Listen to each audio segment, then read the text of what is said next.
I moved into the building in early October.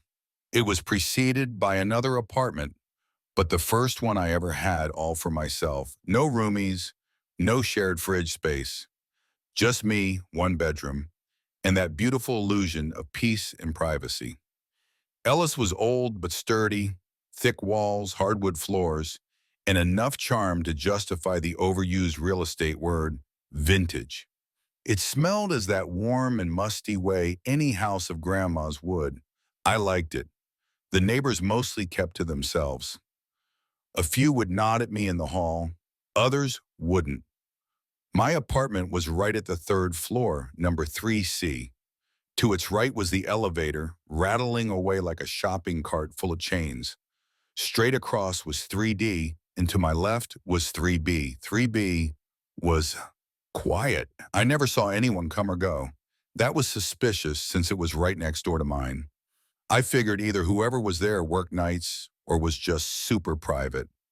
Late the second night, I was up putting together a shelf when I heard a low rhythmic thump coming from behind the wall. I was almost convinced I had bumped the wall or maybe set something down a little too hard. But it went on, thump, thump, thump, every few seconds. I stopped, put my screwdriver down, leaned in. Silence. With a shrug, I went back to my work. But the next night, it came back and louder. Thump, thump, thump, slow, steady, like somebody dropping something heavy, time after time. This time I knocked back. Just 3 polite taps. The noise stopped. I waited. Nothing. The next morning, I met him in the hallway and, casual-like, asked, "Hey, who lives in 3B? He scratched his head. "Old guy named Harold, I think. He's been here for a long time, keeps to himself." "Is he all right? I've been hearing weird noises from that apartment late at night," I asked. The landlord just shrugged and said, "Wouldn't surprise me. His wife died a few years back and he'd been off ever since. You know how it is with old folks." I nodded, even though I didn't. Next day, the thudding evolved into a dragging kind of sound. Heavy, like somebody was dragging something heavy across the floor. Around 2 a.m., I heard scraping again. Slow, metal, deliberate. I froze in bed. Heart was thumping.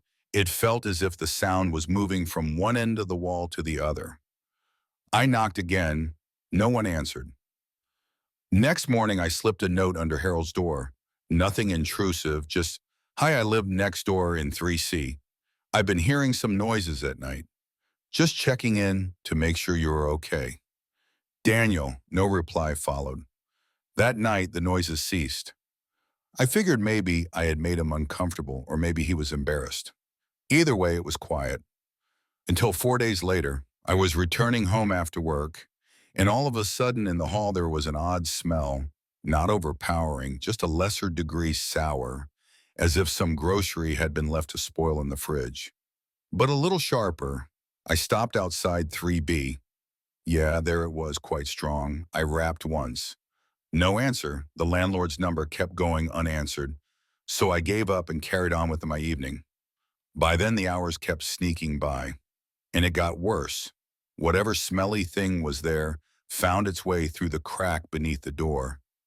The air felt oily and heavy. I texted the landlord again. "Seriously, you have to check 3B. It smells like something really foul."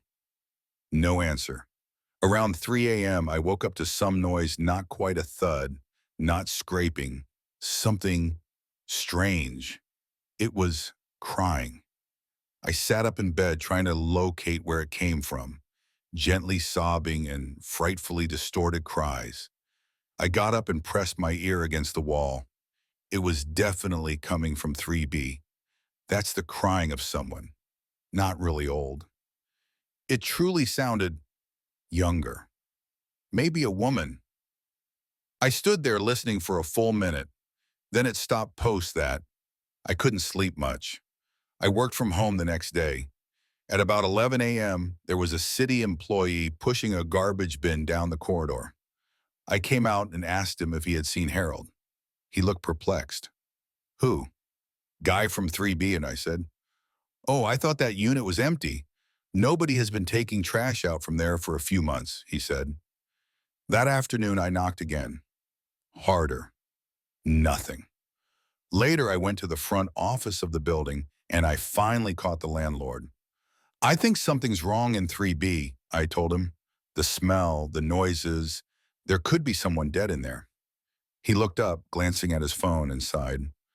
You're not the first one to say so, man. Somebody from 3D called last year about something similar. The cops came, but then Harold answered, said he was fine. Then call them again, I said. He paused. Look, between you and me, I haven't laid eyes on Harold since the spring. Rent's been auto-paid. If he's dead in there, then it's a question of time for us to find out.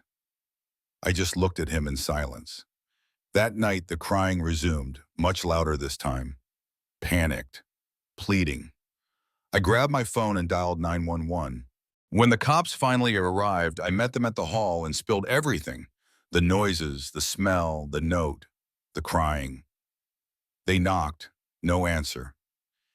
They used a key that the landlord had given them, and the door was thrown wide open. What I saw will go down with me for the rest of my life. The apartment was empty, and I don't mean empty as in nobody home. I mean stripped empty. No furniture, no plates, no curtains, no sign to show a soul had made the place home in the last life or so. The walls had yellowed with age. Dust lay on the creaky floors. There was a weak flicker of light from an old bulb somewhere up in the ceiling. And yet, that was not the worst. In the center of the parlor was a heavy trap door, wooden with a rusted metal ring. The officer tried to open it. It would not budge. The odor was stronger now. Putrid. They called for reinforcements. About an hour after, they manhandled the trap door open. It was a 5-foot deep crawl space. Inside were 6 garbage bags. Torn open, bones, clothes, a photograph whose edges were being eaten by mold. A woman, a child, a man. One of the 2 officers found an old wallet of some sort. The ID inside was faded but still legible. Harold Blue Green, the address 3B. The cop turned to the landlord. You said rent was being paid? The landlord nodded, pale. Auto pay every month from a bank account. The detective cut in. Likely that account's been auto just since he died. We'll get a trace on it. I did not go back to my apartment that night. Stayed at a friend's. I read the news that morning. There were 3 bodies, unsafe and uninspected when Harold ceased attending. The auto pay kept him alive only on paper. Never was a question asked. The voices, the crying, the thuds, they were genuine. They were not ghosts. The voices were recorded. The reportings were on a loop. The trap door conceals a speaker system below, battery-powered and with a timer. No one knows who installed it. Detectives are still working their way through the case. No suspects, no fingerprints. The funny thing is that somebody, and definitely not Harold, had returned to 3B again to maintain the thickened fog. Why? No one knows. I got out 2 days later. Sometimes I think to myself, if I hadn't called the cops, how long would the sounds have continued? And the smell? Would someone else have moved in next door? And what if that whoever had set up the sounds is still in the building? Waiting to keep the illusion alive again for the next tenant.